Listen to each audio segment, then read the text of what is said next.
Hey everybody, how's it going? Welcome to NoDQ&A video, episode number 611, right here on NoDQ.com, as well as the YouTube channel and NoDQ&A videos affiliate, ringsidenews.com. Got your questions here from spring.me/Aaron Rift. Let's get started today with the first one from Nick Bianchi 12. What did you think about Kevin Nash being the headliner of the 2015 Hall of Fame while Macho Man was also getting inducted? I know it had a lot to do with Savage not being here, but I thought Savage should have been the headliner, especially over Nash. I really did not have a problem with it. I can totally understand WWE's perspective of wanting to have a living person as the final induction into the Hall of Fame. I was fine with that, and I think that with WWE and the Macho Man, I think that it was done as well as possible. The whole video package and Hogan coming out and Lanny Poffo doing his speech, I thought it was done really well. I was happy with it. I was satisfied as a Randy Savage fan, as satisfied as possible without Macho Man actually being there alive in person to accept the award. And with Nash's speech, it is what it is. Kevin Nash, say what you will about the guy, but he was a huge star in the 1990s, and he deserves to be in the Hall of Fame. Should he be the headliner? I don't know if I would go that far, but he was a big star during the 90s. He was one of WWE's top stars of the mid-90s, and then he went on to WCW, and with the NWO, they turned business around, and wrestling as we knew it changed forever. Got this question here from Slow Motion Man. Hey Aaron, please answer in video. With Sheamus' new look, entrance, and attitude, can you see this leading to bigger things for him? I would love to see heel Sheamus versus face Brock Lesnar at some point. Even Sheamus versus Reigns sounds interesting. Your thoughts? Right now, I think it's too early to tell how successful Sheamus will be with this new look and new attitude. But if WWE continues to push him strongly and he gets over as a heel, I could definitely see Sheamus versus Brock Lesnar as a possibility. So far, it's not off to the best start from the Raw crowd this week and how they reacted with the whole "you look stupid" chants, but that was just one crowd, and we all know how the post-Raw crowds are. I think over time, if Sheamus continues to be portrayed in a positive manner as a legitimate badass, WWE could build him up as a rival to Brock Lesnar. I definitely think it's possible, but if other crowds start picking up on the whole "you look stupid" chants and he's looked at more as a comedy figure, I don't think it would be a good idea to put him in there with Brock Lesnar. I just don't think it would be big enough of a match to do. But we'll have to wait and see how things go with Sheamus with this whole new change of attitude. And I like the fact that they're changing things up with him. I don't know if it's going to work out in the long run, but I think it was overdue to give him an overhaul and change up his character a bit. Too bad they don't do that with other people. Next up here we have a question from GTFO, it's Dave. Hey Aaron, where would you rank Randy Orton's RKO on Seth Rollins at WrestleMania on the list of RKOs? Personally, the RKO blew my mind the way it was executed and was one of, if not, the best RKO I've ever seen from Randy Orton. Keep up the good work.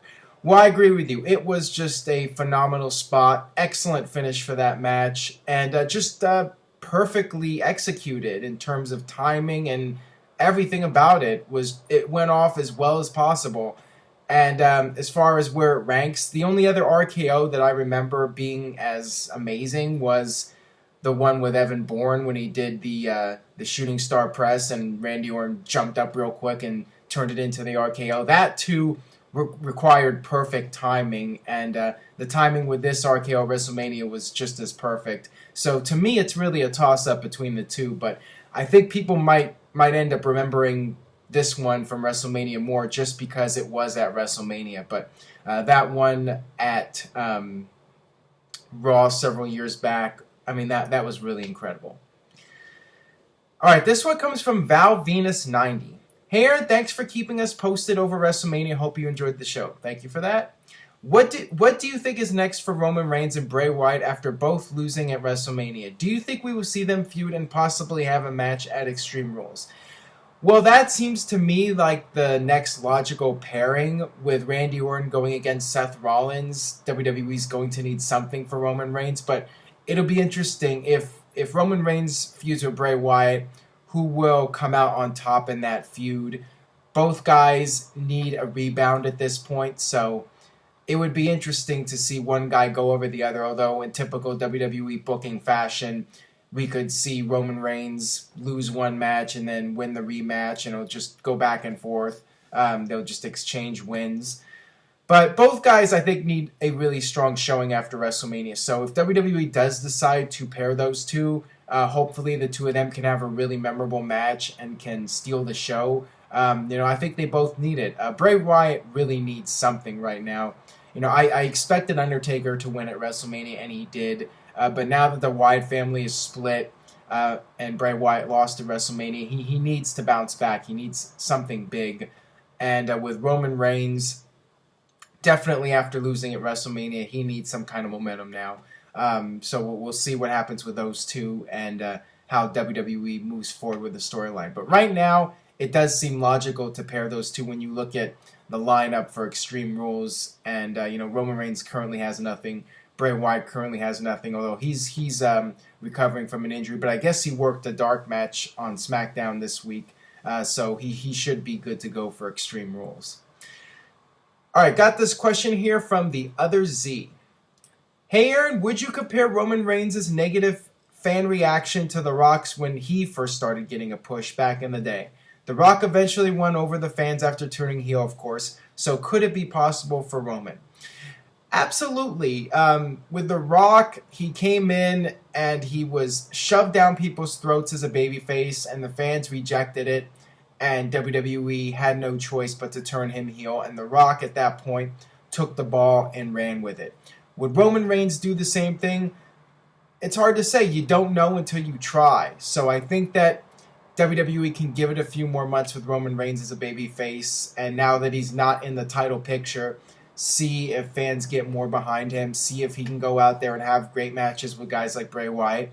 And if he can, maybe a year or two down the line, you can try again with him and have him win the WWE title. I mean, either that or he'll go down in history as the modern-day Lex Luger, the guy that WWE wanted to push as the top star but never really went anywhere.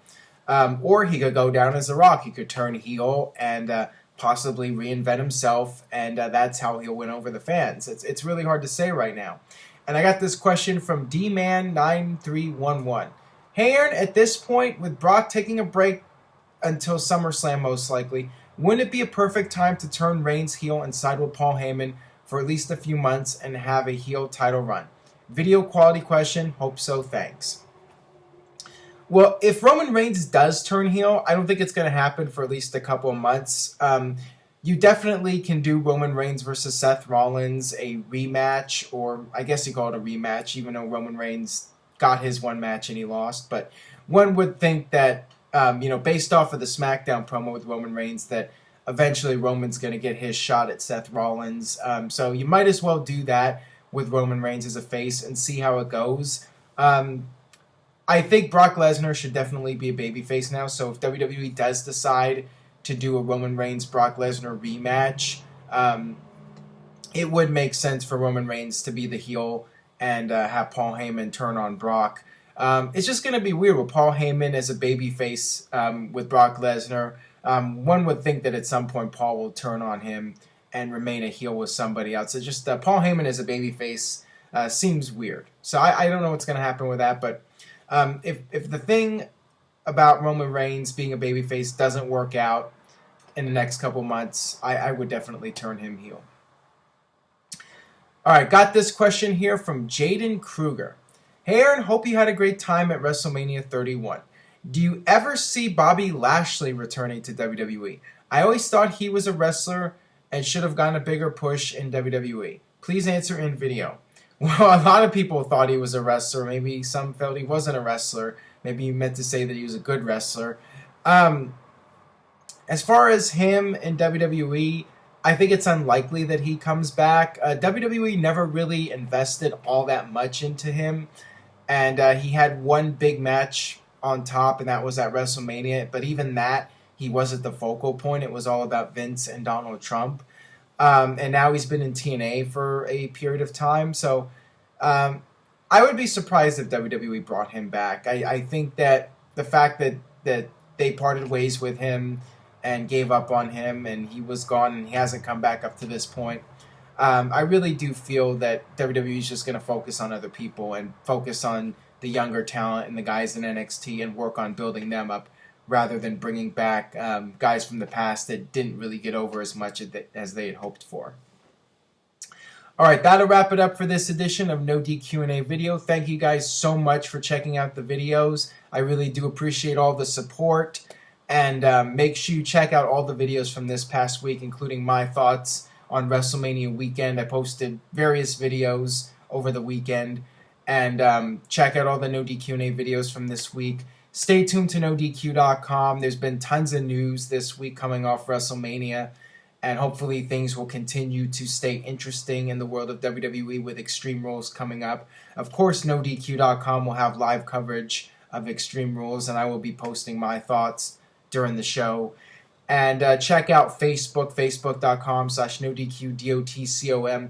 I posted tons of photos from WrestleMania weekend, the Hall of Fame, WrestleMania, and Raw. Check that out. And follow NoDQ on Twitter at twitter.com/NoDQDOTCOM. And that's where you can get all the latest breaking news updates as they happen. And with that being said, I will see you guys next time for another edition of No DQ&A video.